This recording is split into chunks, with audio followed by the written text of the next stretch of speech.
ಮೋದಿ ಅವರು ಒಂದು ಮಾತನ್ನ ಹೇಳಿದರು, ಅಬ್ ಕಿ ಬಾರ್ 400 ಪಾರ್, ಈ ಬಾರಿ 400ಕ್ಕೂ ಹೆಚ್ಚು ಸೀಟನ್ನು ಗೆಲ್ಲಬೇಕು ಅಂತ ಅವ್ರು ಹೇಳಿದ್ದಾರೆ. ಯಾಕೆ 400? ಯಾಕೆ? ನಮಗೆ ಲೋಕಸಭೆಯಲ್ಲಿ ಬಹುಮತ ಇದೆ, 2/3 ಮೆಜಾರಿಟಿ ಇದೆ. ರಾಜ್ಯಸಭೆಯಲ್ಲಿ ನಮಗೆ 2/3 ಮೆಜಾರಿಟಿ ಇದೆ, ಅಲ್ಪ ಬಹುಮತ ಇದೆ. ರಾಜ್ಯ ಸರ್ಕಾರಗಳಲ್ಲಿ ನಮಗೆ ಬೇಕಾಗಿರ್ತಕ್ಕಂಥ ಬಹುಮತ ಇಲ್ಲ.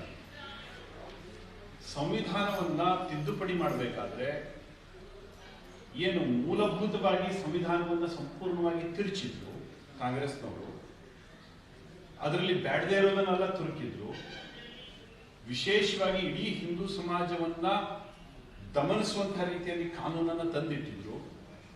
ಇದೆಲ್ಲದೂ ಬದಲಾಗಬೇಕಾದ್ರೆ ಈ ಮೆಜಾರಿಟಿಯಲ್ಲಿ ಆಗುವುದಿಲ್ಲ. ಲೋಕಸಭೆಯಲ್ಲಿ ಕಾಂಗ್ರೆಸ್ ಇಲ್ಲ, ಲೋಕಸಭೆಯಲ್ಲಿ ಮೋದಿ ಅವರು 2/3 ಮೆಜಾರಿಟಿ ಬಂದ್ಬಿಟ್ಟಿದ್ದಾರೆ, ಮಾಡ್ಲಿ ಅಂತ ಬಿಟ್ರೆ ಮಾಡ್ಲಿಕ್ಕೆ ಆಗುದಿಲ್ಲ.